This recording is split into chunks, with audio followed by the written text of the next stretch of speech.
The summer of 2017. The world's best stars will be gathered under the sky of Seoul. The best Star Wars in StarCraft 2. GSL versus the world. For the past 7 years, the strongest StarCraft 2 players have been with this invincible castle, the GSL. The 8 very best players who represent the GSL.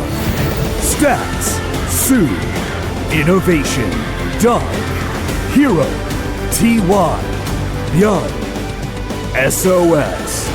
The dominance of the GSL will be ended here. WCS circuit heroes from 8 countries around the world. The World All-Stars who represent 3 continents. Neeb, Cyril, Nurcio, Special, Kelazer, Showtime, Scarlet, Isanu.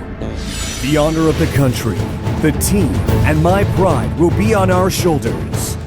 The World War of StarCraft 2, that is more than you can imagine. World is now becoming one with StarCraft 2. GSL versus the world.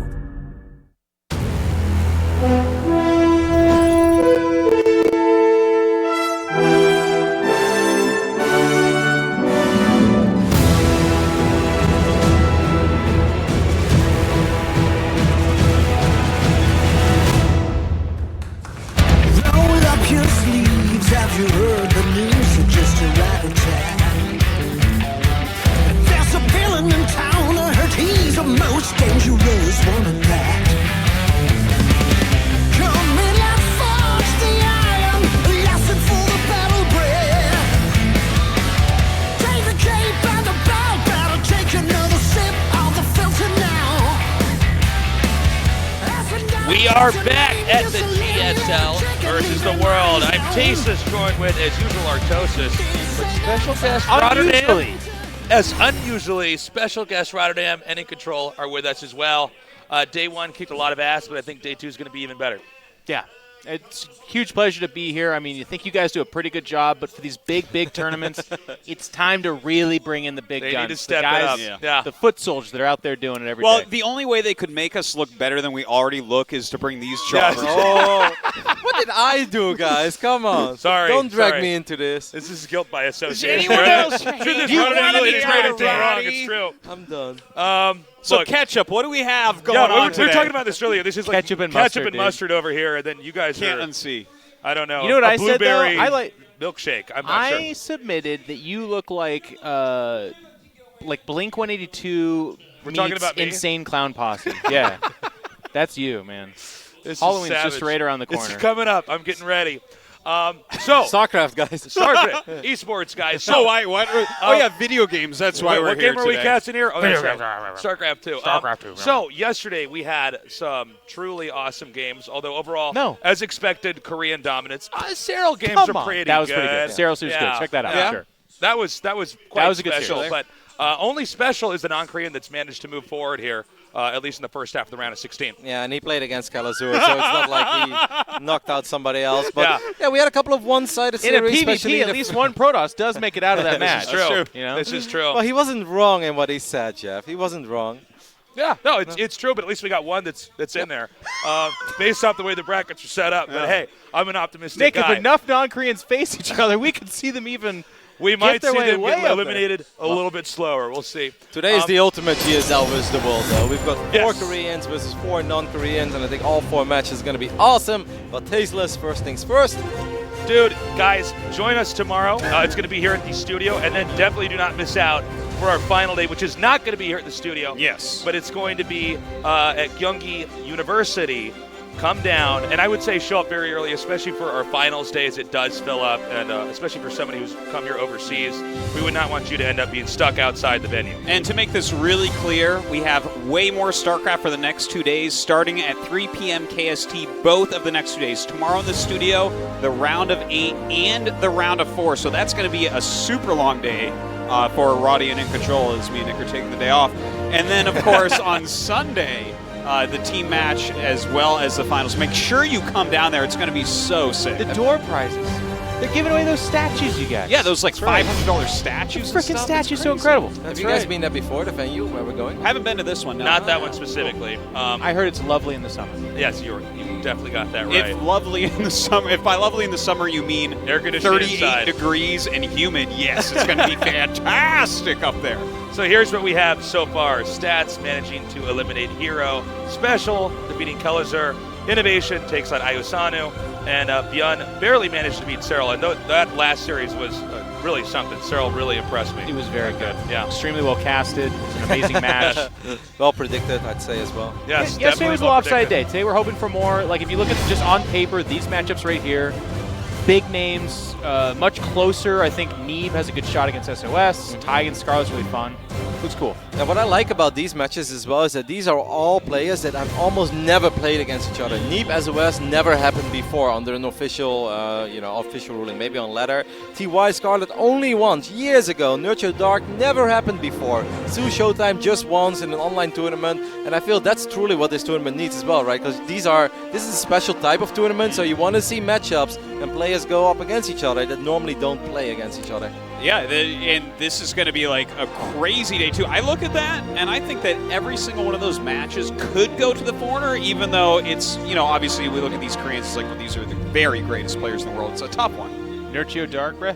You think so? It could happen. I mean, Someone- Europe he has to has lose good CBZ. He has to lose one time in his life, right? Against a non-Korean. Yeah, you Eventually. expect it would eventually have to happen. I think that's going to be one of the tougher ones That'd be cool. for a non-Korean I'd like to to be win here. close. I'm super excited about Neeb going up against SOS. I really don't know what this is going to look like. SOS is definitely someone you can't really prepare for the same way you can for other matchups. You just take a knife and you put your hand on the table and you just like stab in between it a whole bunch as fast as you can go. Before we bring our players out, let's take a closer look at what Neeb and SOS had to say before their match today. Come on, baby, bounce, bounce. Come on, baby. I don't care about a thing as long as it gets to you. My goal is just to make it past the first round. If I do that, I'll be satisfied. SOS is a very inconsistent player, so it's hard to tell how well he'll do. Maybe I'll give you a few games so that you don't feel too bad when you lose. Baby girl, let me get you right. Let me kiss you sweet. 립 선수 우선 제가 어떤 스타일인지는 잘 아실 거예요. 그래서 립 선수가 어떤 준비를 하든 그렇게는 안 될 테니까 경기 끝나고 좀 기분 안 상했으면 좋겠어요. GSL 대 월드에 뽑히게 돼서 굉장히 뿌듯한데 뽑힌 만큼 걸맞는 경기력을 보여드릴 수 있도록 하겠습니다. 감사합니다.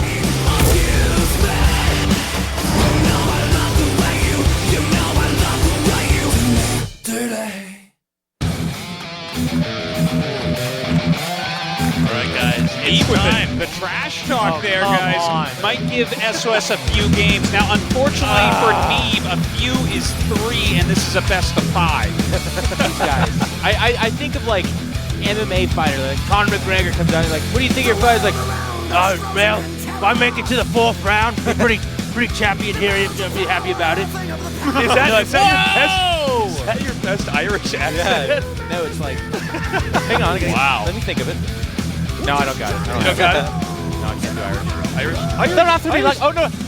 If I make it a little to bit of the Irish? If I make it to the 4th round, darling, round. you don't have accents. I don't have greedy eyes. I just want the green eyes on your little shillings in the 5th round. Okay, that was much better. Thank you. Right, you It's totally also very made up for Conor that. McGregor, actually. Think about it. Yeah, absolutely. Yeah, it says darling all the time. Yeah. So, we got Neeb over here. Now, in the very, very early days of Brood War, we had Guillaume Petrie, also known as Gur, win the first major StarCraft 1 tournament. And then there was a long stretch in between there where we didn't have anybody come out on top until Neeb last year. Was that the end of 2016? Yes. That happened? Yeah. Well, that is when that happened, but Slayer won BBK after. Oh, good call. And no one has brought that up. That I have is not been on actually- a cast where this is that brought up. is You're waiting to actually throw very Nick under true. the bus until this I was waiting for moment. anybody to just punch off of a bridge. Your own brother. Anyways, but no, you're quite right. This is, and the thing is, like, everyone's at top form. All that stuff was at the beginning of RTS when no one really had anything figured out. Right. And these Koreans are machines at this point. For Neeb to take that down on the back of monstrous PvP, that just hypes this match even more. Yeah, the fact that he managed to get there through the matchup that we actually have coming up is definitely really exciting. But then again, with SOS, A lot of times he has a play style where even if you prep for something, he might open up so weird that then you're playing by his rules. Yeah. Yeah. See what I did there? Yeah. No, I don't. I think let's not overhype it too much. SOS is still a top-tier Korean pro. Like, he doesn't like, what is he doing? Is that a Tempest at the 4-minute mark? It's not like that. It's like he'll break the meta a little bit and do something a little off, but he's still playing within the same rules, I find. Yeah, he doesn't use the Roddy build too much, the 4-minute Tempest. No, I mean, no one should, by the way, on this stage. That's the reason why they're there. And we're Roddy here. should do the Roddy build. No, but all jokes aside, this hasn't been the best year for SOS. I mean, Neeb, we talk about his 2016 victory, and that was obviously legendary, but 2017 has been a fantastic year for Neeb as well, winning both in Jönköping and Austin. You know, amazing stuff going back-to-back at the WCS circuit. SOS, on the other end, he got voted in by the fans. They're like, you won BlizzCon a couple times, we love you, and you do funny builds. But it hasn't really been his year. But this is Korea. I mean, my job, like literally my role at WCS is to be like, who's the underdog this time? And it's Neeb still. Neeb still has that swagger PvP, but we saw it yesterday. There was a bit of a culling. It was just like a, well, maybe they got a crazy chance. No. These guys got put down. Cyril, though, did make a fight. I think every match is a different story, though, Jeff. I mean, nobody here said that ISON was going to trio innovation, but I think Neeb versus SOS, that's a very realistic possibility. I think it's, like 3-0. Not 3-0. Nobody's saying 3-0. No, I'm He's not saying it's a possibility. No, that's not what I'm saying, Jeff. Roll it back. Yes, roll it Play back. the tape. I said no one said that ISON was going to trio innovation, but there is a very good chance that Neeb takes his series against SOS. Takes it. Okay. Yeah. Roddy, Neeb isn't going to 3-0 SOS. I can't believe you said that. I can't believe I'm so done with you That's guys. not even possible. This guy's crazy. This guy. What a wild card. In before he actually does trio Okay, SOS. Yeah, no, seriously, right? Do I get a statue then in this studio or what? No, I'll build it for you. Yeah. Tasteless hair. Now, And the beard. I do want to point out that Neeb, like, he lost in GSL qualifiers twice to Hurricane. Recently, he hasn't liked PvP. He's felt outclassed by Koreans. Almost lost to Probe the last WCS. Yeah, there you have it. That was a 3-2 as well. You're quite right. So Neeb is not feeling 100% on PvP in the new meta of, just making lots of Zealots on 4 bases and stuff. It's not his style. All right, guys, we are going to go into this match. Neeb versus SOS on the map Acolyte. In bottom left from America, he is Ting Neeb. Solid timing as always, Tasteless. I'm so happy to be casting this PvP with you. I think this is going to be an awesome first match of the day. Best of I'm 5 excited. on a brand new map as well. And on the right top side, the man who has not won one, but 2 BlizzCons. But no It GSLs. is Jin Air Green Wings, SOS. That is true, Tasteless. He has never won. Wait. Is he going to go Nexus first over here? Did I see that correctly? That is actually, so this is one of the new maps, Tasteless, and before we really get into it too much, if people are wondering, like, what can you expect on a map like Acolyte, you can kind of see this as a new Proxima, I'd say, with a pocket expand. I totally agree. It's one of these maps where you can absolutely, you get a quick expand up, but also there's a lot of abusive builds you can do against somebody who does get greedy. It's funny, it's like a map that offers you a free base, but also offers the other player a big opportunity to try to punish it. Don't you like this little probe standoff? Is like, what if I steal one of your gases when you go Nexus first? It would be very, very hard to defend against Oracles, and SOS is making sure that doesn't happen. Quick, translate for us, Tasteless. It says, good luck, Neeb. Taste is a better caster than Rotterdam, and I thought it was a great sign. Why are you guys so mean to me no, today? I'm sorry. We're being too meany right off the bat. I have only been nice to you guys. I'm just happy to be here. I'm feeling like nerd giggles. You're right. Everything. You know what happens is when I'm around In Control and Artosis too much, my jock bro side comes out a little bit too much. I've got a very big, sensitive heart, Tasteless. I know. You can't play with You're my feelings a sweet like guy. that. In this game, though, I got to say, with that little pro block, that was pretty cute. Some people that actually don't play a lot don't realize you can actually deny the gas if you just have the probe interfering with where that gas wants to be planted. Yep, you have to put it on hold position as close to the assimilator as possible. I like that as well. from Net Wars. That's Polish. He's all the way from Poland, indeed. He went to a home story cup a couple of times as well. That guy's a real passion lord. Now, what do we think that SOS is going to do here since he went Nexus first? I think Stargate play is very likely. Since I call this the new Proxima, obviously what was very good on Proxima, Mass Phoenix. Well, there you have already the first Stargate go down by Neeb. Neeb is going to have quicker access to that Stargate because he didn't go Nexus first. But SOS, if he goes for his own Stargates, which is absolutely what he does, there's a good chance that eventually SOS can maybe take the lead because he does have a slightly better economy. Yeah, that's a really good point. It's kind of funny when we first started seeing both players going Stargates, and you're kind of, as a caster, asking the question, okay, well, where exactly is this supposed to go? And the problem is once you both start going Stargate, sometimes it's hard to stop. No, right? it is. It's like a drug, man. Like once you go really, in. Yeah. Oh, exactly. You can't really pump the brakes and try to switch into something, or it snowballs because the Phoenixes just start lifting everything. So then it escalates sometimes into this epic air battle. There's actually an Oracle first for Neeb here, which I'm a tiny bit surprised by. Let's see if SOS makes the correct call, which would be a Phoenix, or if he's going to play it safe and go for his own Oracle. He isn't going to go for the Phoenix, so this is not a nice start for Neeb at all. Now, just because you go Oracle, that doesn't mean that there is zero chance you do damage here, because sometimes, you know, Phoenixes do fly to the other side of the map, and that's when you can swing in with the Oracle. Right. But once you show the Oracle, it's going to die, because these Phoenixes will never stop hunting. Yeah, we'll definitely have to see, you know, when that first Oracle comes out, what's the second thing to produce in the Stargate. Okay, now, I don't know if I agree with that. Just showing the Oracle like that when the element of surprise is so much more important.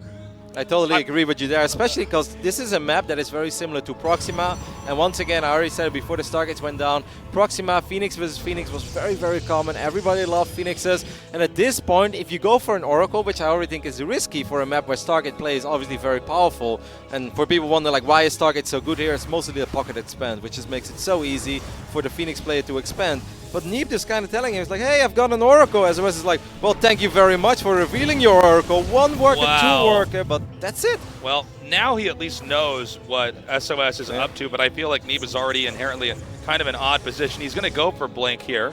Which I don't hate. I mean, going for Phoenixes right now would be suicidal. I mean, there's no way that you can ever catch up, right? Yeah, exactly. If he's ahead by even just 2 or 3 Phoenixes, that's a tough road to follow, really. In fact, it'd probably be foolish for him to go that way. But I guess Stalkers with a Blink is a logical response to seeing Phoenixes come out here. The problem is, even though Stalkers are quite mobile, Phoenixes can continue to fly around, just like we're seeing here. And whenever the Stalkers leave the base, the Phoenixes can fly in and actually just kill all the workers and fly out. So it's like a pin technique, basically. You can't leave. Yep, and it doesn't matter how good you are, it doesn't matter if you're Neeb, Stats, Classic, or Zest, you will always end up losing. Now this could be nice though, the Oracle swings in while the Phoenixes were on the other side of the map. This is what I would have loved to see him do with that first Oracle, unfortunately. Okay, this is... now the fact that he lost the second Oracle, I don't even think it was wise to send the Oracle over there like that. I think he was hoping, because he did see the Phoenixes here, and that was like the only chance he ever had in doing some damage. But this is a pretty rough start for Neeb, because SOS is obviously going to produce his own Immortals. One Phoenix did go down there. That is nice, because that means one Phoenix less to regenerate energy and kill more and more workers. But it's just a rough start for Neeb. There's no other way to put it. Yeah, you know, from here, it's a little bit tricky for Neeb. Now, Neeb is trying to bring this game into a direction where he can start to leverage the tech that he's getting, but again, you know, whenever you do anything air-based that is fast like this in StarCraft 2 or StarCraft 1 for that matter, and by the way, Phoenix is the most profound version of this, is that you get freedom to expand and tech up to whatever you want to, while the other guy has to play defense and is probably losing more workers. So you're getting ahead in so many different ways. So this is a tough uphill fight for Neeb. Absolutely. What I do like, though, is that Neeb went for a much faster third base. He realized that it's unlikely SOS is going to go for any sort of attack after his Phoenix play. So he's like, all right, it's inevitable. I'm going to lose a couple probes. Let's at least make up for that for having quicker 3 Nexus. His own Robo as well. So even though I don't think this was a dream start, this is actually a cool move. He's going to fly in, lift a couple Stalkers, and 2 Stalkers won't kill this Oracle quick enough. Wow, he's just not quite able to get those workers there. He ended up taking up shields, I believe, on all the probes. Did he get any kills? Maybe 1, but that was odd. I love the idea. I thought it was an awesome little setup there, but the execution wasn't there by SOS. And SOS didn't really want to commit. He didn't want to end up risking losing his Oracle, knowing that Blink is already out. Yeah, a really cool play. I guess it just didn't work out. It didn't actually do what it was supposed to do, but the idea was definitely really smart, very, very SOS-ish. The thing to do back there. So the Phoenixes continue to roam around the map, and they're going to pick off any stray workers and possibly other stray units that they can find. Neeb has to keep teching continuously. Now, Neeb's done a pretty decent job of matching the supply, despite the abuse SOS is dishing out. All right, welcome to an SOS game, Tasteless. As right now, I look at the production tab, and I'm just like, so what are you going for? He's getting a fleet beacon. Oh, wow. So maybe he goes carriers eventually, but then he also gets the Templar Archives. He already has a Forge. He's getting +1, and he's getting charge and extra gates. It's like, SOS, make up your mind. You know, all of these things are good, but normally not all at the same time, especially not if you're not on 4 bases yet. Yeah, this is really cool. Maybe just a mothership. Maybe he's just going to use the fleet beacon for a big mothership, and other than that, just go Arc on Immortal Zealot. I'm always reluctant to try to call what SOS is going to do, other than it's going to be weird. So let's see what direction he wants to take this game. We got to keep in mind the architecture of this map too. There's a lot of areas that are sort of boxy and cagey, so he might try, especially on a map that's it's taller than it is wide. He might be trying to go for something that's very turtley as well. Yeah, he's getting the mothership indeed. We have seen some games where where SOS will just go for a really, really, really long late game and end up with a better unit comp and have a much easier fight than trying to do a lot of these tactical engages where people are trying to fight over a 4th base or a 5th base.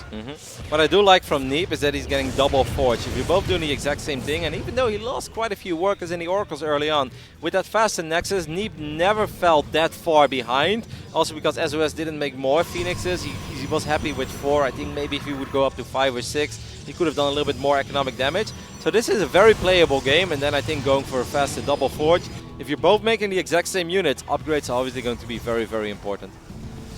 Okay, this game is going at a pretty slow pace, which means we're going to have a pretty insane fight much later on. The Phoenixes, it seems like that's really started to slow down on how much more harass they can do. Neeb is definitely stabilized. The question is does SOS's ground army have the same kind of muscle to take on the ground army of Neeb? And I think it's fair to say yes, especially with the mothership coming in here to help that all out. Yep, the mothership is not even about the damage, it represents so much HP. It's incredibly difficult for just Stalkers to kill this massive unit. I mean, look at the amount of shields, look at the amount of hit points. It takes forever to kill it. Obviously a feedback would be nice, but if SOS is smart, maybe he could even burn some of that energy before the fight starts. This is going to be hard. Neeb is going to spot it. He does have an Oracle. Oh, good blink. Great catch. Actually, that was a good response there, too. Just to snap tag those. He's got to be careful not to overextend with these Stalkers. Wow. Okay, now, it's good if you get those Phoenixes, but to lose all the Stalkers doesn't make it a really ideal trade. And now he spots his army as well, and I think Neeb is a little bit worried. That army of SOS looks massive, is massive, and has a mothership. And once again, that mothership, it's not only the cloaking, because there is a defensive Oracle for Neeb, so he could tag that army. It's just the amount of hit points this mothership represents. If you don't have your own, you're going to have a very, very hard time turning this battle around and somehow ending up winning this fight if your name is Neeb. Okay, it looks like SOS is gearing up to engage. We see Neeb trying to get his army into an ideal position so he can actually take this on. Supplies right now, 179 to 188. SOS looping around with a Warp Prism. I believe he's going to try to bring this back here and use the rest of his remaining supply to warp in Zealots. Really good reaction. Yeah, that was great. Very nicely done by Neeb, but he shuts that down, and I think this may stop the actual main attack from SOS from coming in. Yep, Probably not worth it. Absolutely. SOS wanted to pull Neeb apart. He wanted to see Neeb send a couple of units towards his natural so he can maybe just jump on the main army of Neeb.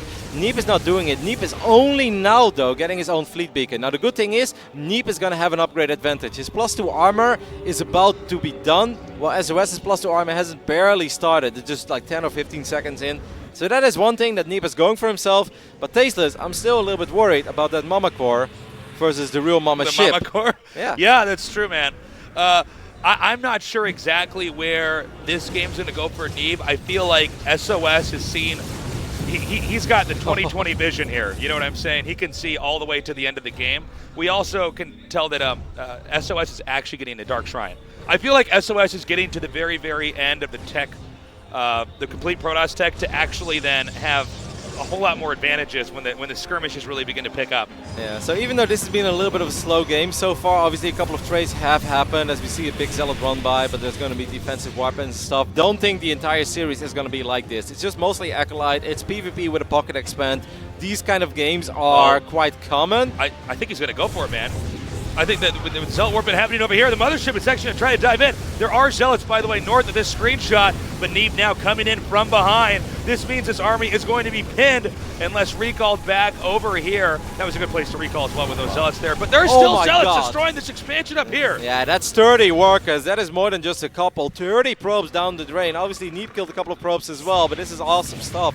Right before Neeb is going into carriers, as Neeb is getting his first carriers on the way, he lost 30 workers, and that's kind of painful because he's not that rich. He is building 5 probes at a time though, so he's going to be able to saturate those bases quite quickly.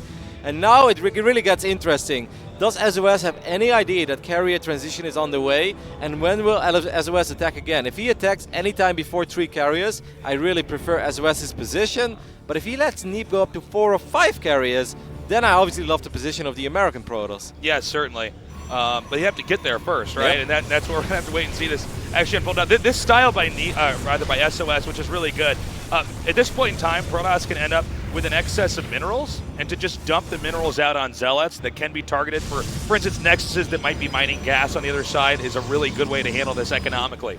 The big mothership is on the way for Neeb now as well. You can see that, by the way. SOS is still very rich, and Neeb is spending all of his money. He lost a bunch of probes, and he's going for carriers. I don't think he has Graviton Catapult yet, which is not the very first time. That mothership is a little bit exposed. Okay, here we go. He's coming in right here, right now, but it looks like SOS may be in a worse position, trying to back up. The Time Warp's coming down here, shaving off an Archon. And left over, it's now 160 supply to 192. Did he have 3 Warp Prisms with his army there? I saw a whole bunch of prisms I'm from not SOS. sure, actually. But I mean, SOS does like the cancel on the mothership, which is obviously quite awesome. That is well done. But the carrier count is going up. There is Graviton Catapult as well. +1 air weapons on the way. Tasteless, I feel that Neeb has survived the most dangerous phase of this game. And I think from you're this right. point on, it might actually get slightly better for the American Protoss. I think so. And now that we're in the phase where they both have the motherships, it's the mama ship wars right now. Yeah. But I think you're correct. If he can tack up into the carriers, he's going to have a much easier way out on this map. Again, guys, you want to look at the way this map's structured. It's pretty narrow. It's tall but narrow. So you can actually cover a lot with carriers. There's also a lot of, how do I say this? It's a lot of valleys the carriers could be over on side to side, so you're still in good shape. Look at that army of SOS. It's an insane amount of Archons, so just 1 or 2 carriers is not really going to be the end. But once again, Archons are good up to a certain point. If the carrier count goes too high, that's where things get very, very gnarly for Neeb. Once again, an awesome Zealot run by into the natural, but a couple of defensive Dark Templars will take care of this. And yes, a few probes die, but I don't think this Nexus is going to fall. And this is all alright, but look at the main army of SOS. SOS, I think, is aware. Carriers are on the way, carriers are out. Tasteless, I think he's about to go for it. I think he's going to go for it. I So think many SOS knows Archons. he's got to attack in here right now. Now, this is a lot of splash damage. A lot of this is going to come just down to where the Archons are positioned when the fight actually happens. Neeb is arcing out. SOS trying to get a good position. Coming in now. 3 carriers on the side of Neeb. Is 3 carriers enough? It's 13 Archons, though, for SOS. And you can see as the Archon's getting a worse position here for SOS, he tries to back up using the position of that Nexus in the upper left to make it a little bit more uncomfortable here for Neeb. Zealots warping into the front, but there may be so many Archons in the front, it might not matter here for SOS. Yeah, I think Neeb should go back. I think Neeb has to sacrifice his base. He needs more interceptors. He only has 3 carriers right now, and all of them were out of interceptors. Obviously, Archons do splash damage on those little bad boys. Neeb needs to buy time. You can't fight with 3 carriers with no interceptors. You got to keep in mind as well is that because Neeb was going for the carriers, that whoa, that was pretty sick. In this pretty close match, that means that SOS has a lot more gas for those Archons. So he had this moment where he could come in there and really do a lot of damage. And this DT, double DT rush, coming in here. Let's see if he can get any workers, or he's just going to go for the pylons, it looks like. Yeah, it's just to be annoying as well, right? Yeah. It buys a little bit of time. At the same time, SOS is getting his own Stargates up on the other side of the map. But I would like to see Neeb, as soon as he has like 5-6 carriers, he's not building any more carriers, which I'm a tiny bit sad about, because 3 is nice, but I feel the moment you have like 5 or 6, that's where Archons really start struggling in dealing with carriers.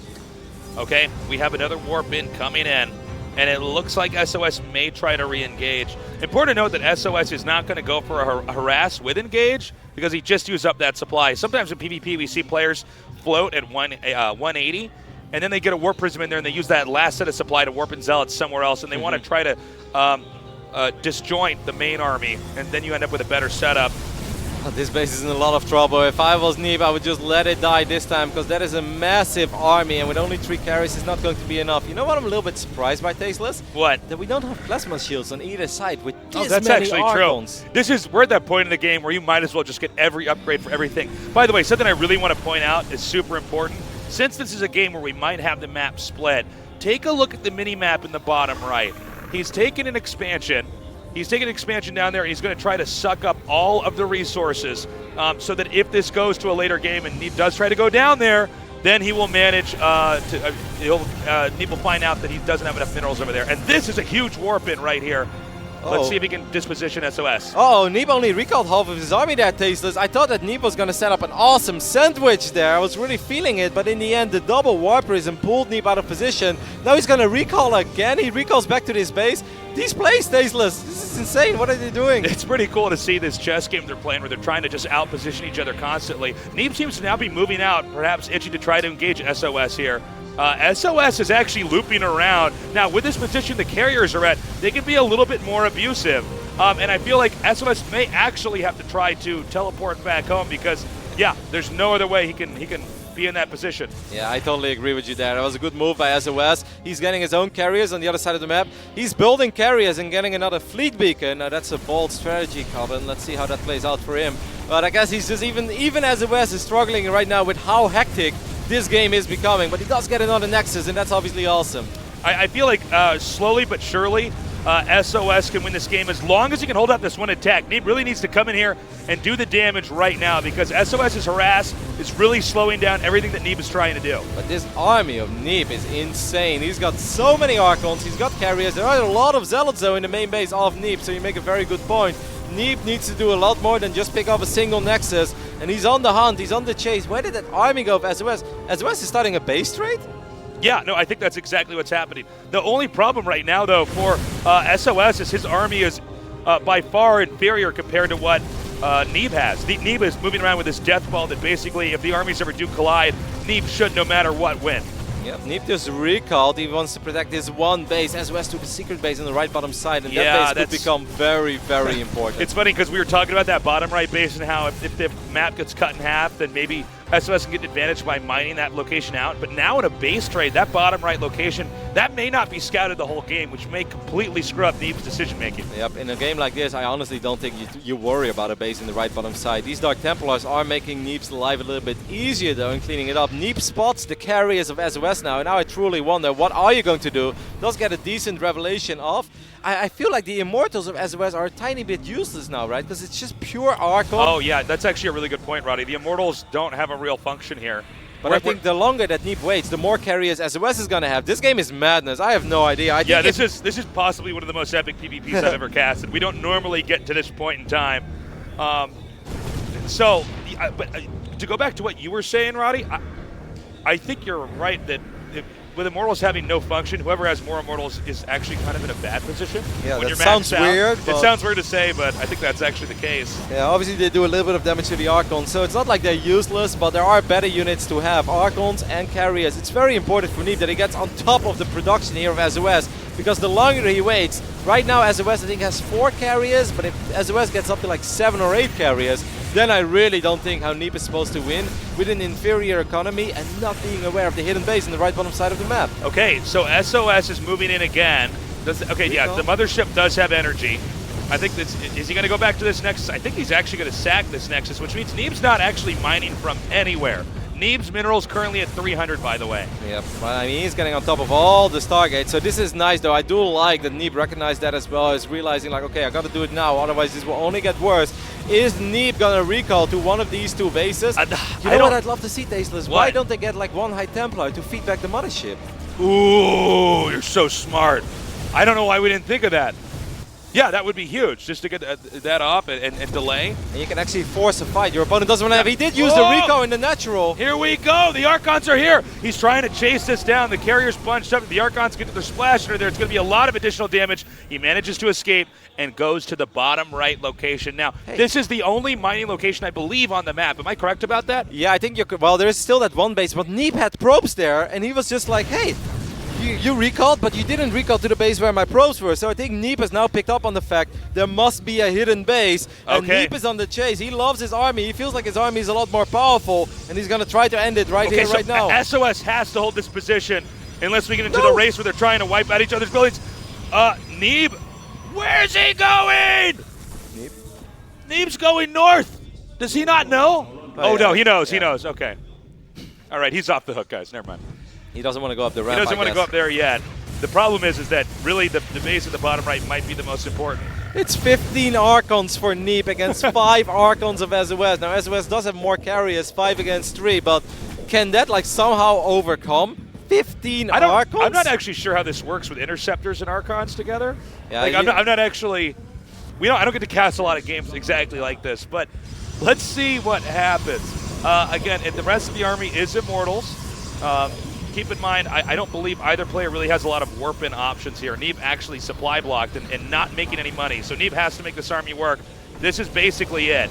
sOs actually does have quite a bit of money, but he doesn't have any production to spend it. Look at the Interceptors. A lot of them go down almost immediately. That is so many Archons. Completely vaporized the Interceptors. You can see they're remaking right now, but basically those carriers are paperweights. Yeah, but you got to be careful as Neeb as well. I feel like you have to be a tiny bit more decisive. Now Neeb is trying to let his own Interceptors do the job. So Neeb's trying to push in. He just has to have the Interceptors hit with the Archons or not.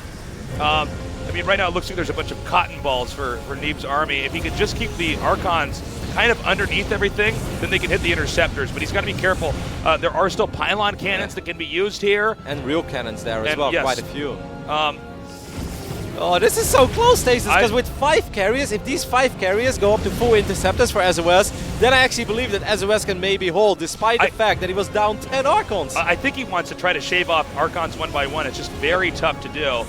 And you can see just the way that everything is positioned, everything from the gateways to the pylons and next is where the mothership is, where the carriers is pretty well set up here for sOs. I'm not sure who wins this fight. Well, with the way that these Archons are spread out now, I actually think that's quite good for sOs. All the cannons are going to help out a little bit as well, but can he keep the Interceptor count high enough? His own Archons are not doing much though on the south side. Well, the Archons are all bunched up down here in the bottom center, but it looks like as far as the Archon fight goes, it does look like Neeb may come out on top. sOs now retreating with those carriers. By the way, quick note, sOs expanded to the upper left. I'm not sure if it's going to be a factor, but I want to point out this is not the only remaining base. These Archons of Neeb have been doing so much work. Another Rico is going to get used, but obviously this was a victory for Neeb. Wow. But again, remember, Neeb is not mining. Neeb only has this army.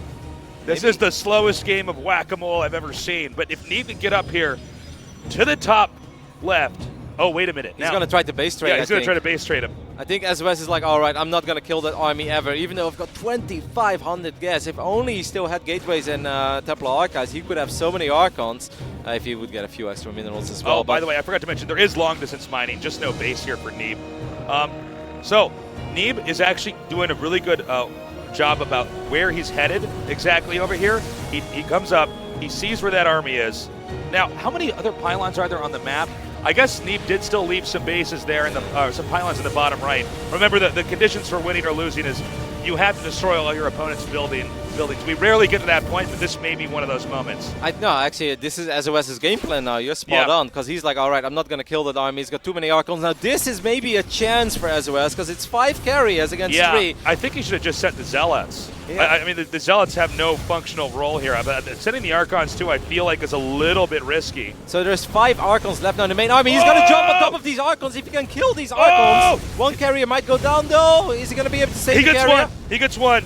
But there's no observer here, so he actually cannot see the Nexus. So he has to back up. Still a decent trade there, I think. 2 Archons for 1 carrier. That's a trade I'm absolutely willing to make. sOs taps out. Neeb wins game number 1. Wow, what a sick game, Tasteless. Neeb. Wow, we got up to a very good start here. I can't believe how awesome that PvP was. So many things happened. This is one of these games where if somebody asks you how was Neeb against sOs game 1, it's like, all right, you want to get some coffee or something? Because it's going to take a while to summon this game up. I get some popcorn more like. That was such a good game. And it was really cool to see when you get that late PvP with 2 of the best PvP players of all time, how they try to balance Archons versus carries. I mean, we don't get to see that very often, but it's really cool to see that, if there's enough Archons together, the Interceptors melt. But I totally at the same time, Archons don't have a lot of range, so you need these carriers to poke and, of course, control the mothership perfectly. So that was something else. Absolutely. And also Neeb, he had much earlier carriers. I was like, is he going to go up to 4, 5, 6, 7 carriers? No. This was a very conscious decision by Neeb. He said, I have 3 carriers, faster than my opponent, and now I will only get Archons. But sOs clearly wanted to get more and more and more carriers. Neeb said, no, my Archons are going to take care of the Interceptors. This is going to be all right. 3 carriers is all I need. Just some great decision making by Neeb late game. And don't forget how this game started. An Oracle opening against the Phoenix. That's never good, Tasteless, but Neeb turned it around. Neeb's take game number 1 against sOs. And that was just an awesome game of starting. Let's see how they do in game number 2. Down here in the bottom right, with a 1-0 lead from the USA. He is Ting Neeb. Showing some great understanding of mid-late game PvP in the previous map. Yeah. Beautiful army composition as well at any given moment in the game. Neeb is here for the business as he's going up against this man, the man who won 2 BlizzCons. It is Jin Air Green Wings, SOS. Man, if Neeb takes this, it's going to be so good. Could be a nice confidence booster for the Yeah. other foreigners later today as well. That, and also you got to remember that SOS never wins GSL, so. I mean, and Neeb is one of those guys who's won a Korean tournament, so all signs point to yes so far. I don't believe we're going to have a game that's going to go as long as that last one or look like that. That was really a snowflake of a game. And it has a lot to do with the way that the maps are designed, right? In the early days, I always thought, like, well, people talk so much about maps, you know? Like, in Warcraft 3, I understood, but in StarCraft 2, and then obviously the more you understand about StarCraft, you realize that certain builds are just perfect for a certain map. Right, yeah. And like going obviously- Mass Phoenixes with these Pocket Expo bases. Yeah, exactly. Oh, And yeah. that just makes so much sense, you know? You want to open up with Stargate, you want to maybe even go Nexus first, which is a little uncharacteristic or uncommon for PvP or even for SOS in particular. A map like Ascension to Ire, you're going to get a very different type of game. I think this is the type of map which is mostly suited for perhaps the most popular meta right now, which is where you often only stay at like 4 gas and you just get a lot of gateways, you get a lot of zealots, you get a lot of blink stalkers, and you just kind of play like a swarmy style of Protoss. I gotta say, man, I'm so hyped for Neeb to win this, man. Yesterday, the only foreigners that made it through were the ones that played other foreigners. So I think we got a really good shot of him doing it here.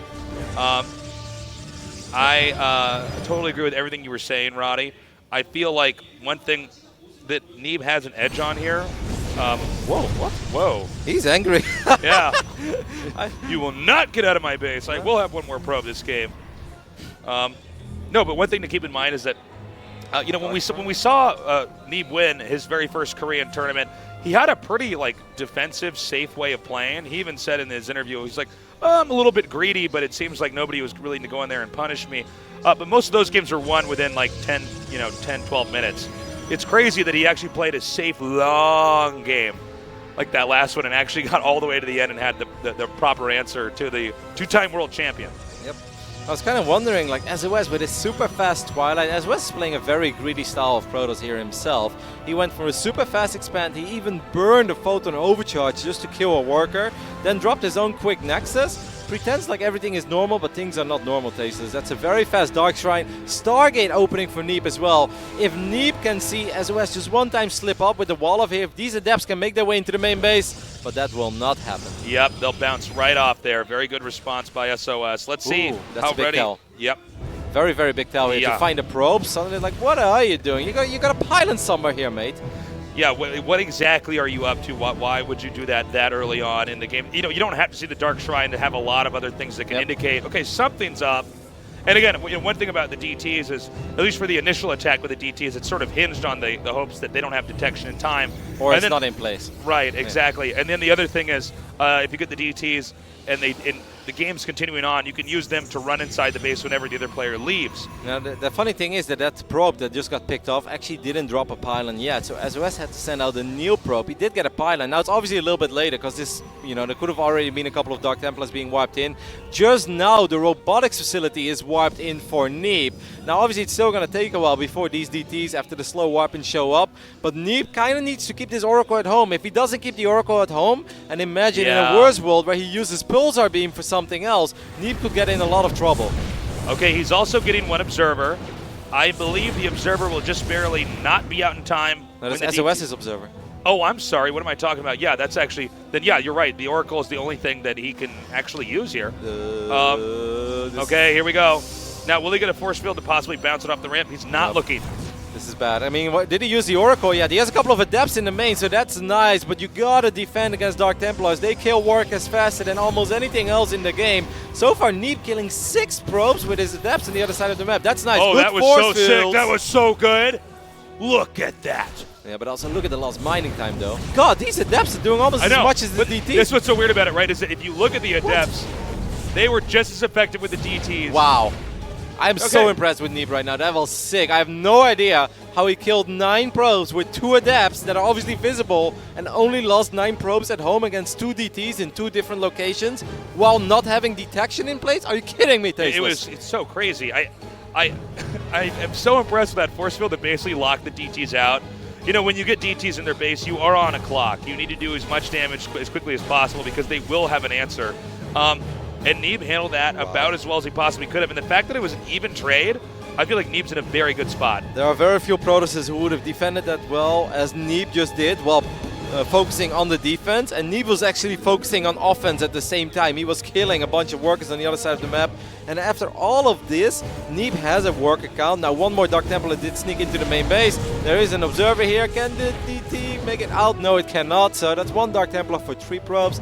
Not that bad for the American Protoss. He's gonna get an own defensive Phoenix to shut down this Prism.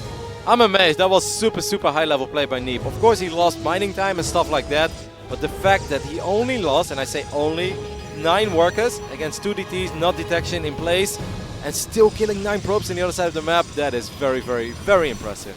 Coming in here with a tag. Looks like this DT will be chased out as Neeb will be taking the third. A little bit behind where SOS is. I gotta say, these guys are so evenly matched. It is important to note that we do see Neeb getting +1 attack, and the Forge only just now finishing up here for SOS. So if we're going to have a pretty big fight coming up, it's going to be a little bit tougher for SOS, depending on the unit composition. The Oracle did spot the Prism there, so maybe that Phoenix can start chasing it down, and that would obviously be a very nice pick-off. Prisms are very important. Now in this phase in the game, after all that craziness we just saw with these DTs from SOS, I'm expecting things to go into a kind of normal route. Both players going to get blinked, both players going to get charged, both players will get a lot of gateways and probably rush up to 4 bases as soon as they're happy with their 3-base saturation. Obviously, sometimes players will try to end it on 3 bases. Okay, SOS is getting glaives, which is different than what I expected. A lot of people prefer charge these days. Glaives, it spices things up a little bit, Tasteless. It does. Legs over here for Neeb, though, going I think a more standard route. We are having the Gateway Explosion kick in now. Yeah. Both these guys are in a tech race. Basically, basically in a PvP, there's a point in time after the early game where it's pretty much impossible to attack each other that effectively unless it's a harass. And so we may see them tech up further before they actually have any more real engagements. But I think that SOS is going to be the aggressor here with all of his is he just going to push out now? Yeah, I think he's I guess use right that when his Prism. gateway is finished. This is a little bit sooner than I expect. It is, and I think it's sooner than Neeb expects as well. But if he spots it in time, then it could work out perfectly. The Oracle's going to fly in here and get a couple of probes, and this is very nice against a relatively low economy SOS, as he was already down a few workers. This is going to be kind of difficult to hold, though. Okay, wait. SOS has Blink, Neeb does not. Am I correct on this? Or does Neeb? Neeb's charge is going to be finishing up in 10 seconds, which would be handy. Neeb definitely has Blink. Neeb definitely has Blink. Okay, I'm crazy. I thought it might be a weird timing here from SOS. Yeah, I'm a little bit confused. Like, is he going to be able to actually get in here and do this damage? He's warping in. He's getting some Archons. The Immortal spots his army and is like, oh my god, that is a lot of I gotta get back and adepts. tell Captain Neeb. Yep. What can he get now, though? Sentries are not going to keep this army away. He's going to maybe drop a stasis. That would be sick, because there is an observer in the mix as well, though. This is hard, though, because you have Zealots. Zealots are cool, but this many adepts, they will shred through those Zealots. Okay, he's coming up. More Warpins here on the low ground. SOS looking for an opening. Neeb is, I like this, setting up a little trap here to try to freeze some of that army. Okay, the adepts are shading in, trying to get premium position here. Does he have some sort of a wall up? No, he doesn't. If I was, I wouldn't mind seeing a couple of those adepts finish up. But it's very important that Neeb spotted his army and he reacted in time. He's not surprised. The more time goes by, the more this adept army of SOS will fall off. And the Archon Immortal army of Neeb is going to get more powerful with each passing second. I really like what you said there, Roddy. Hold on. Is he actually going to do this one now? Yep. Okay, here we go. Yeah, these adepts do not have a lot of equity later on in the game, so he has to do damage right away. Good targeting here on these Archons. Yeah, one of them survives with very little HP, but the other one did go down, though. And I kind of like this move already, because you need to find a purpose for all of these adepts. He's pulling more units out of position, and he's also striking in the north. Yeah, you could see he was looking to get in there. Actually, I have to say, Neeb's had been very calm through this entire attack, and these actually didn't really do that much. Oh! Neeb is on fire. Look at this. Right now, he's basically deflecting everything that SOS has tried to do. By the way, can we just point out how calm he was when those Adepts came into the main? With the cannon there as well. Yeah. He's like, no, He's like, okay, just stay calm. I got this. A few more Adepts going to go down. Look at that Prism. It's taking a little bit of damage as well. All of these Adepts are going to get sandwiched by these Zealots and Archons of Neeb. Oh, man. He completely took that out. And I think SOS actually has to leave. Oh, the Prism goes down as well. Now he definitely has to leave. Now, keep in mind, the Immortals and the Archons are a little bit clunkier. Sometimes you can get them in a chase. But SOS, once again, decides to dive back in here with his Adepts. SOS is just so YOLO right now. He wants to do more economic damage. He's not happy with the damage he's done so far. Good overcharge, though. Good pylon placement as well. A few probes will go down. But Neeb has killed so many Adepts in the last few minutes of this game. And you know what? That was not enough probes. That was not enough probes that he killed. Neeb is beginning to bite back. This is such an interesting game because Neeb has really been the more patient player, the more orthodox player, the more textbook. This is the proper way to play the game. Protoss, and it's starting to pay off. Neeb's counter push may end up winning. Absolutely. I mean, Neeb is just avoiding every punch that SOS is throwing at him. Neeb has sick movement, sick defense. He actually didn't have Blink, but he's getting Blink right now. That's why he had charged so fast. And he had that many Archons, I guess, because he needed the gas for the Archons. But the defense by Neeb was impeccable. He just defended all the Adept attacks, had a good stasis, had good vision of the army, and he barely lost any probes. This is some really, really high-level play by Neeb in this series so far.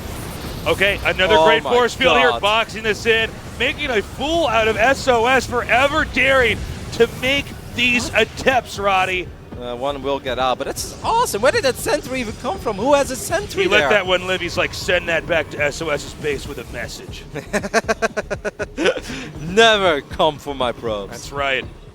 So, Neeb is, I think Neeb is basically patiently getting set up to try to come in here and finish off SOS. SOS tried this, this tech that can be kind of stable in the mid game, but doesn't pay off if you have to stay on it for too long. I'd like to see a few more Stalkers from Neeb, just to maybe pick off like a Prism that's far away, because he does have Blink now. But other than that, Neeb is just in the driver's seat of this game. He's got +2 attack done, +3 is on the way. He's getting a fleet beacon. Now, if he breaks this expansion, he gets the bottom expansion for free, and the game's basically over. Dude, where is the rest of SOS's army? He's coming down here now. But that army's not powerful enough. Everywhere you look, it's just not. Are those slow Zealots? Yeah, they are. Yeah, Charge is not even done yet for SOS. Oh my god.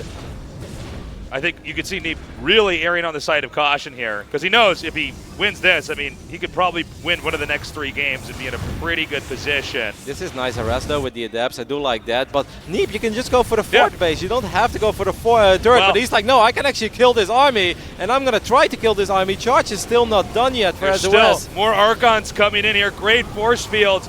The supply count is 180 for Neeb, 100 for SOS. As Neeb, it looks like, is going to win this game. That has Neeb as a 2-0 lead over SOS. GG. Or should I say Neeb? Neeb. Maybe that's what we say now. Nah, that was really sick, man. If you talk about solid, oh my god. Like if you look up solid in the dictionary, you find Neeb SOS Game 2 there. That was incredibly well played by the American Protoss. He's looking good, and this is awesome to see. Obviously, Neeb has had a sick year so far, with winning both in Yon Chopping and Austin. But he also had a couple of shaky series lately, and he's not really oozing confidence when you speak to him.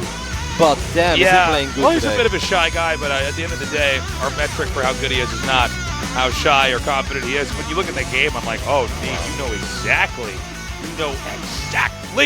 what you're doing. And it's funny because SOS does these crazy strats and it usually pays off, but the fact that he's doing these pretty brainy, sneaky strats and it's not paying off, Neeb's looking at that like, oh, no, because if you do that, I just respond with this and I'm going to be ahead later. Cut that shit out, SOS. He's completely shutting him down. How is SOS going to play this time? I'm not entirely sure. On Abyssal Reef? Yeah, I don't know. This is a map where it's a little bit hard to pull some sort of Zealot style off as well, because there's so many choke points. But, I just want to say one more time that early game defense by Neeb against the 2 DTs, while only losing the same amount of probes as he kills on the other side of the map with 2 Adepts. I mean, obviously there's somebody going to be out there who's like, well, SOS could have handled that better.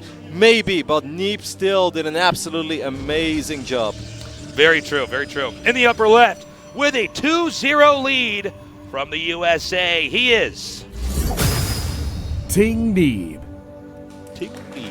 So good today, so good. Showing us why he is the #1 player of the WCS circuit this year. On the right bottom side, we're looking looking in the main base of the Korean Protoss. He is down 0-2. Can he turn it around? Jin Air Green Wings, SOS.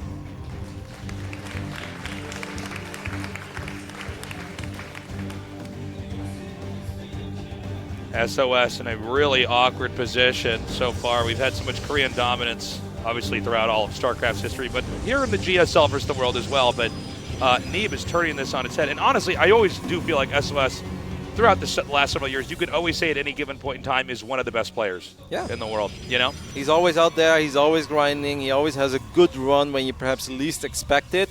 But this has not truly been the year of SOS yet, but still, nobody would ever count him out to suddenly just show up and win a tournament like this. Yeah.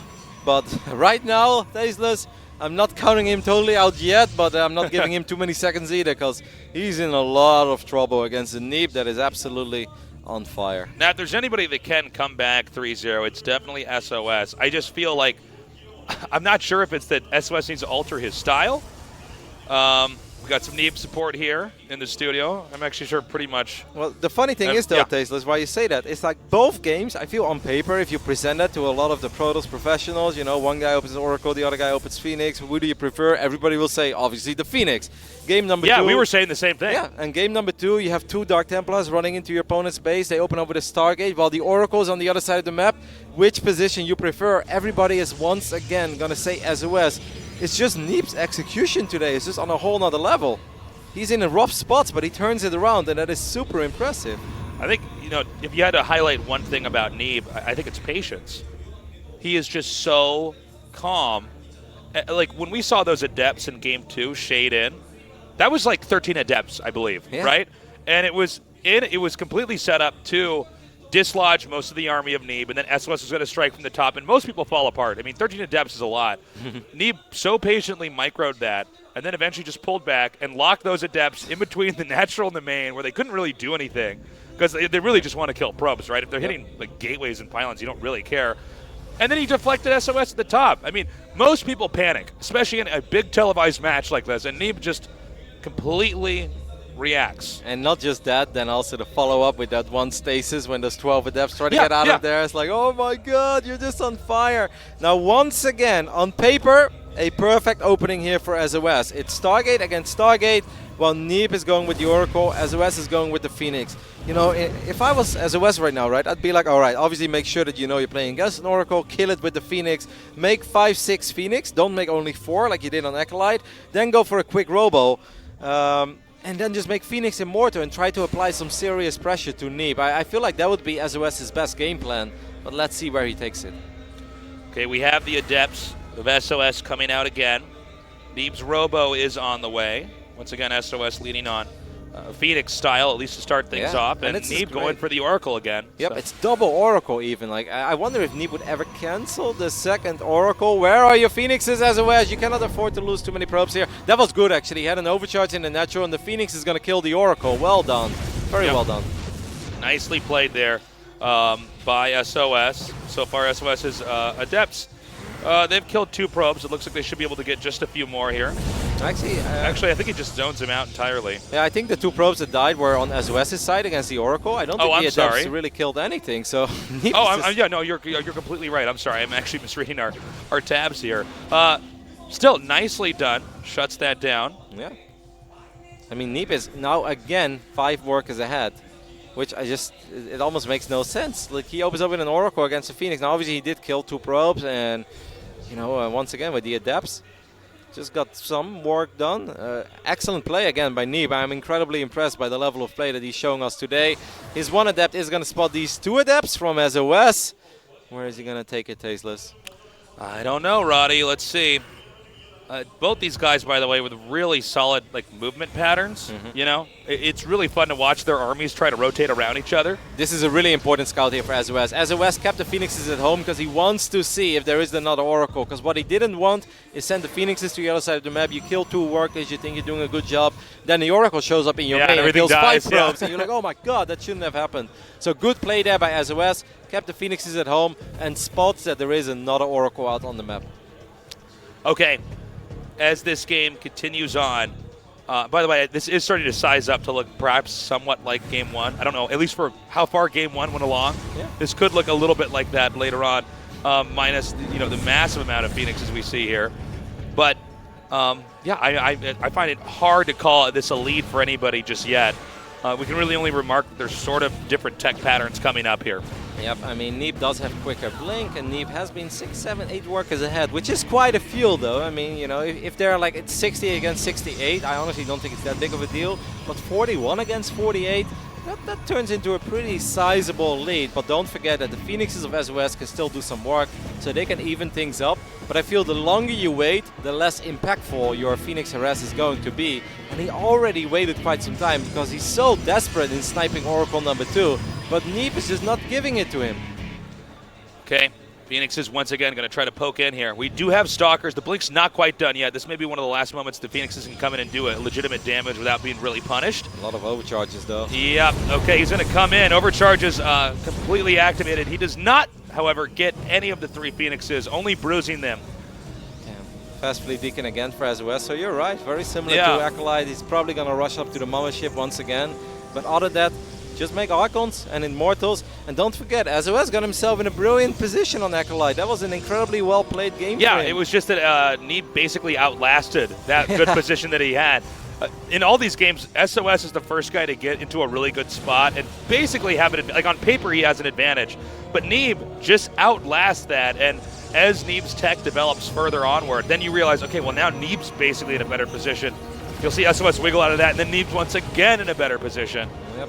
We've got a little bit of a skirmish here with Stalkers against one Immortal, but that's a hard fight to take. At the same time, there is an Adept being very annoying here. The Adept got 1 kill, I believe, already, and that is number 2. A couple of Immortals doing some work. Once again, SOS is playing solid in this phase in the game. He's really making a lot of correct decisions. He's not messing up, any big micro errors whatsoever. So we're heading towards that Mama ship phase of the game, with SOS in a decent spot, despite the fact that he was outmined a little bit in the beginning. But can he actually capitalize on any sort of lead he might create for himself with the tag advantage that he has? Yeah, we'll have to see. Curious. Oh, hold on. He's burning. That's so funny. Okay. Yeah, he doesn't want to get feedback. Yeah, he knows there's Temple Archives out already. That's right. Okay, so in case you have not seen that before, that was intentional. But yeah, he's trying to drain the energy from the Phoenixes. His feedback is a threat. That was funny. Yeah, it's a good move though. The last thing you ever want to do is like you fly into a prism, you're like, oh cool, free prism, and then 2 High Templars show up. It's like FFF, and all your Phoenixes die. Yeah, oh my everything god, in the air just explodes. I've got baited. And it's like no. So well done there. It's the small things, but you can see SOS understanding the importance of these Phoenixes in like shutting down prisms and stuff. He feedbacks a hallucinated Phoenix. It's interesting use of the energy, but it doesn't really matter because he's morphing it into Archons anyway. So. On this map in PvP, you can pretty much always get a 4th base. Yep. A lot of times in certain maps in PvP, the 4th base is like the point of contention. But on this map, I mean, they still might be fighting, but it's not like the 4th base is so far out that it's hard to get. You basically, it's grandfathered in after the 3rd base. Something that might be worth talking about is there might be a couple of viewers out there watching these games and wondering like, why aren't they building any disruptors? This makes no sense to me. Disruptors are so powerful, and they are. Nobody would ever say that disruptors are not powerful, but these guys, they play at such a high level that if one person actually wants to go into double robo and disruptors right before he has the critical amount, there's a good chance your opponent shoves 180 supply of Archon, Immortal, a Zealot into your face, and you will straight up die. Yeah. Or they will create such a big map control advantage lead for themselves that they go double Stargate, they make 8 Phoenix, and then they still lift up your disruptors. So disruptors are still powerful. Everybody will say they're powerful, but these guys are just so good in killing each other before the critical amount of disruptors is out that it's just not really an option when these players of this caliber go up against each other. Yeah, I got a lot to say about that too, but I want to see if is this Immortal drop going to happen right now? Yeah, I think we saw the Warp Prism there at the top. The Immortals end up in a kind of a funny spot at this phase of the game because Stalkers aren't the primary threat. A lot of times you want to get those Immortals to like zone out Stalkers. Yep, and also he's going to like drop the Immortals, warp in 12 Zealots, pull the army out of position and try to kill the fort. Yeah. He's going to come in here now. Immortal drop with the warp in, doing a lot of damage here to Neeb's main. Now, we've seen Neeb hold stuff like this up before. Can he do it this time around? SOS pushing in and trying to take out that 4th base. A couple of overcharges are being used, though. I mean, it's a lot of Archons there in the mix for SOS, but with the overcharges, maybe Neeb can hold this line. It's quite difficult. It feels like SOS army was just quite a bit bigger. Neeb needs to pull those probes away. He's also doing damage though on the other side of the map. Tasteless. Hey, we can see now the Archons are actually all very low on shields here, not HP. And if they get hit once or twice, they die. They don't really have HP. He goes back out, and when it's all said and done, it's SOS knocking Neeb onto 3 bases, while SOS is on 4. That being said, though, the worker count's basically even, and their supply for a little bit was even, although it seems like SOS boosted that up. No, but unload. No, you're spot on, but Neeb has a little bit of money, and Neeb's got the upgrade advantage. Losing the Nexus is a very big deal, but Neeb's army is technically quite a bit more powerful than the army of SOS. If SOS is out of position, there is a good chance here that Neeb could strike, but SOS does spot on it. He's going to move back with pylons. Okay, this is not a bad spot here for SOS. We'll see, though. All right, he's starting to arc over here. He wants to have some of these Immortals soak up some of this damage. Time warps do go down. The Archon's still coming up as Neeb's concave is beginning to arc around the lower concave here of SOS. I like this fight for Neeb so far. His units are quite powerful. Actually, I think he's got too many Archons. Yeah, maybe a couple of them did just fall. Look at the mothership, it's so low in HP, but in the end it does survive, and that is actually very good for SOS. He's going to clean it up. GG. Wow. SOS takes game number 3. That got close in the end. That got very, very close. I gotta say, this is such a great match. I'm really glad we're going to game 4. I love seeing these two guys play. These Archon fight stages, it's I like know. all of them have like 10 HP. You're like, he actually has a beautiful concave right now, and then 4 of them disappear. It's like, okay, actually he's not that good anymore. Well, it's kind of funny, right? Because it's subtle and it's hard to point out when it's actually happening live. But if you watch very carefully, you'll see them trying to juggle the Archons in and out of the front so that they can rotate damage before they're destroyed. So occasionally it looks like it's 5 Archons or 5 Archons until one player microed slightly better, and then 4 die all at once. Yeah, a really solid micro there by SOS in the end, because I think if that mothership gets picked off, then suddenly it becomes much more of an awkward fight. He doesn't have, the extra little DPS. It does matter in finishing off units, because it has that bigger range as well from above. It was a tough hold there. Yeah. In the end, he did get the job done after sniping the Nexus before. A little bit surprised to see Neeb tap out immediately, but he's like, 3 base against 4. You know what? Let's just let it go. Yeah, well, you got to keep in mind, in a best of 5, stamina is a factor here, right? I mean, these guys have had 3 really exhausting games, and we're going right into game number 4 right here, right now. Neeb versus SOS on the map, Newkirk Precinct. This is an awesome series so far. Yeah, I know. We really lucked out getting this cast, Roddy. In the bottom left, in the blue, from the USA, he is Ting Neeb. He's got his anime hair going on. It's played great so far though, but this man on the right bottom side of Newkirk is also playing an excellent series. He is staying alive. It is Jin Air Greenwings, SOS. It's funny, both these guys are so popular. You got Koreans cheering hard for SOS. You've got basically non-Koreans cheering hard here for Neeb. It's funny. These guys are so evenly matched, but I'm feeling like, especially with how good Neeb has been in the later part of the game, I feel like Neeb actually has the edge right now. Yeah, just overall in this matchup. They're both playing at an incredibly high level though. I just like small things like we just saw in Abyssal. What I love is that SOS keeps his Phoenixes at home because he knows there's an Oracle number 2. Neeb knows that SOS is keeping his Phoenixes at home, so he's keeping the Oracle at home as well. I love these mind games that never really, you don't see it because these units don't clash, but I love the way they're trying to outmaneuver each other, trying to outtink each other. And it's just very close, man. Even that last game, supplies, it's very close, numbers, it's very close.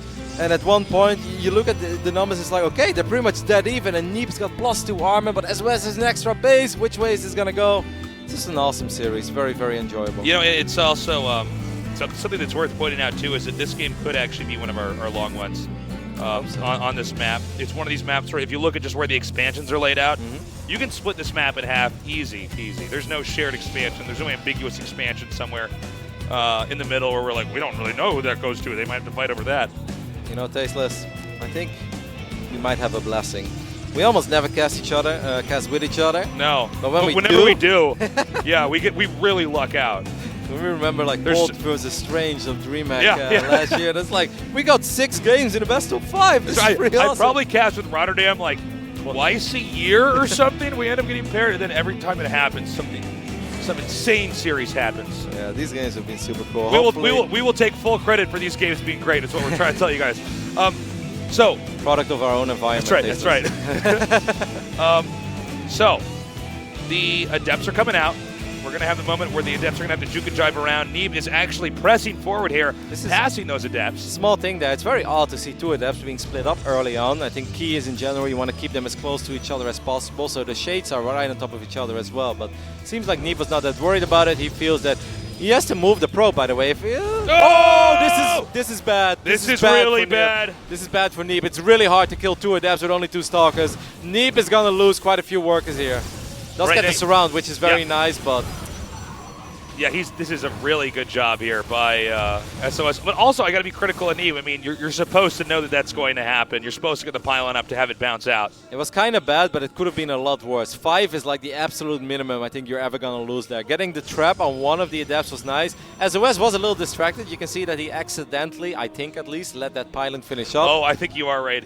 Yeah, but I mean, my Adepts got it. I mean, he's all right, right? He's got an economic advantage for himself. It's Stargate against Stargate once again, and I think this time maybe even Neeb might go for a Phoenix, because Neeb spots the Stargate now, and I'd be so shocked if you spot a Stargate and you still build an Oracle. I mean, then you're a madman. Neeb isn't that madman. This is insane. Yeah, he likes his Oracles, doesn't he? Against Phoenix as well. He just feels that he can I think actually, opponent. we occasionally get this with pro gamers where one guy just actually sees the matchup in a different way. Yeah. And everybody else is kind of repeating the same stuff and parroting it back and forth to each other. Neeb's looking at this and saying, no, this is fine. You can get an Oracle. I really don't mind that he's getting Phoenixes. I have a plan for this. And I think we're kind of, in some ways, being educated about that in this series. Yep, I mean, Neeb is just showing us that even though there might be a Stargate and there might be Phoenixes, which is not the case, by the way, because this is actually the time that SOS opens up in an Oracle as well. As two Adepts once again make it into the main, this is ugly for Neeb. He's going to end up losing a few more workers. Good job there, avoiding the first overcharge. I mean, I like how SOS did this, though. He baits out 2 overcharges, which means that the Oracles could potentially do a lot of damage. Tasteless, this game is mad. They're both just killing each other's workers. Yeah, this is a lot of damage being dished out here. It looks like the Oracle will not get away. Nice. Nobody was sure. We weren't sure. It just barely did not have enough HP there. But yeah, both these guys taking some serious blows here, losing these workers. Yeah, now both of them get a Phoenix as well. It's like, okay, you've got an Oracle, I've got an Oracle, because the Oracles did see each other in the main of SOS. So now obviously Neeb is like, you know what, I might make my own life a little bit easier. At least he started a Phoenix. Did he cancel his Phoenix? I don't see it out now. We'll probably get the unit tab up in a second, but yeah, I don't. No. There's one Phoenix here, but I don't know on the other side. SOS definitely has. I can only imagine that you want to have at least one Phoenix against Prisms, against Oracles. It just seems Well, it just seems like not having one. I mean, it's so cheap. Why would you not just get one of those? It's insane how sloppy and messy and bloody this game has been, and then you just look at the numbers. It's like, it's actually a pretty even game. Yeah. When we saw the workers both get taken out, we checked down there, and there's one worker lead for a second there for SOS. All right, SOS beginning to pursue here. I love this. Blink is going to finish before here for Neeb, but that was a really good play, getting the Stalkers in the front and then having the Oracle come in behind. Exactly. Just try to gun down some workers. Just giving your Oracle slightly more opportunity to do a tiny bit more. Obviously, Neeb's reaction time was very fast because he's Neeb and they're both just playing awesome. But I love that Bass West. He's like, hey, I'm coming for your Stalkers. I've got 4 Stalkers here. And Neeb is like looking at it, and on that moment, the Oracle flies in. They always set up their next play. It's not just they think like, okay, I have an Oracle, let's try to kill workers. They're like, no, you know, let's try to distract my opponent and then show up with the Oracle. Which is you know, good stuff. one thing that's really impressive about this is not all pre-planned, each of these attacks. A lot of this is them just going off of instinct. You know, seeing, okay, where did I see his army before, and what do I have at my disposal, and then coming in there and trying to do damage. Tasteless. That is a pretty fast Prism this time for Neeb, and he's also getting Blink, but he's taking one more Assimilator. That makes me wonder, well, what's the plan here? You know, I mean, usually when you see the War Prism, they're going to use it right when it gets out, right? Otherwise, you could have made Immortals or something else and gotten the War Prism later. So we should expect him to try to move out and do something with that. It could be Harasser. He could be trying to reinforce an actual push. I mean, along with the War Prism, I was going to say 4 gates are finishing, so it seems like this is mapped out so that he can actually push pretty heavily here. Yeah, I don't know how I feel about Blink Stalker attacks on Newkirk. I think it's very hard to pull it off. Maybe he's going to try to land a force field, but Neeb is actually going up to 3 base. I'm very happy to see that. I think that is the correct call. We're probably going to see Neeb get his own charge as well, since his Blink is done. And if you can get 4 Stalkers in the main or in any mineral line and you can kill a bunch of probes, that is awesome stuff. But I do think that Neeb needs to transition further. He's going to go into the high ground here. He wants to spot if there is a nexus, which there is. Maybe he can get a pylon. He's going to try to blink into the main, I think, with 4 stalkers. Okay, Neeb. Oh, he missed the blink. He bounced off the wall. He did not quite have the blink in the right spot. That's pretty unfortunate, especially since it seems like Neeb was actually gearing up to try to do some damage. So he pulled the army out of position. Now he has a bunch of stalkers here. But is he going to try to jump on top of this Immortal? Is he going to go for the main? No, he's going to go for the main. Sentries inside of that? Yeah, he's going old school here. He's going to blink everything in here. Now, will he get the force field on the ramp? Yeah, he does get it. He's going to get the pylon almost immediately as well. That's -2 gateways for SOS. But SOS does have blink as well. Oh my God! Right now, the Immortal's unable to get up there. When of course, that's the actual real counter there for the Stalkers. The 2 sentries have gone down. He might need 1 more sentry to warp in here. The Immortals are there, but no Stalkers. He gets a surround. The Immortals will go down. He continues to try to defend. It's not going to be enough. Probes coming in here. I think this is game, Roddy. I think you're right, Tasteless. Neeb has killed 11 probes. The Oracle's going to help out as well. But with all of the Immortals down, with those gateways unpowered, that's it. GG! Neeb wins this series 3-1. I can't believe this, Roddy. I love it. We knew there was a chance, but he kicked ass. That was awesome. All games as well. These were not gimmicky victories. These were not lucky build order victories. No. Neeb just played amazing Stargate today. And SOS as well. All the kudos to SOS. I felt like he made a lot of good moves. A lot of very high level plays coming out of this man too. But Neeb is showing us why he is the #1 player I want of to the point out, WCS circuit. my desk is covered in spit from that last game. I'm screaming, so when you see this, it's just so gross. No, it's not. That's passion. That's right passion. here, That's called passion juice right there. We always call it passion. Yes. So, we're going to get an interview with Neeb from Sojung and see how he's feeling now that he's managed to beat the 2-time BlizzCon champion, SOS. Hello guys, this is Sojung with Neeb, the first foreigner to advance to round of 8. Congratulations, Neeb. How do you feel? Sorry, how do you feel? I feel very good right now. I never expected to be SOS. I just wanted to show as good games as possible. I've been working very, very hard to do that. So to be able to win, it feels very great. 올라갈 거라고 예상을 못했는데요. 정말 올라가게 돼서 정말 기쁩니다. Neeb, you're actually the first foreigner to win a premier tournament. I just feel the smile on your face. And how does it feel to advance to the next rounds? It's like a similar feeling to Keswick Cup last year, where I was like It's a similar feeling to Keswick Cup last year, where I beat the Koreans even though nobody really expects it. So, yeah. 일단 외국인으로는 또 처음 프리미어 대회를 우승하기도 했는데요. 작년에 캐스파컵이랑 같은 느낌이 들고 있습니다. We don't know who's gonna come up, but who do you expect to go up against? TY or Scarlet? 혹시 전태양 선수와 스칼렛 선수 중 누구를 기대하고 있나요? I think TY is definitely the favorite, but Scarlet's always good, like even when she's not playing, so she can pull it off, I think. But it's definitely TY favored. 전태양 선수가 조금 올라올 것 같지만 스칼렛 선수는 플레이하고 있지 않을 때도 성적이 좋기 때문에 스칼렛 선수도 당연히 기대를 하고 있습니다. After winning Kespa Cup based primarily off your PvP and now beating SOS, you have really proven yourself, the matchup, and now you have made it to round of 8. Will you be able to win the tournament? And I'm not now going to ask that in Korean. 캐스파컵을 그냥 이제 푸푸전으로 이기고 나서 이제 8강으로 진출을 했는데요. 이번 대회를 우승할 자신이 있을까요? I'll definitely try to win, but like any tournament, just advancing past the first round is usually enough for me. So I'm pretty happy already. 일단 저는 항상 목표가 첫 라운드를 진출하는 데 있기 때문에 일단 우승을 하도록 한번 노력을 해보도록 하겠습니다. 일단 인터뷰 굉장히 감사하고요. Thank you for the interview and congratulations. And now next up we have TY versus Scarlet. Thank you very much.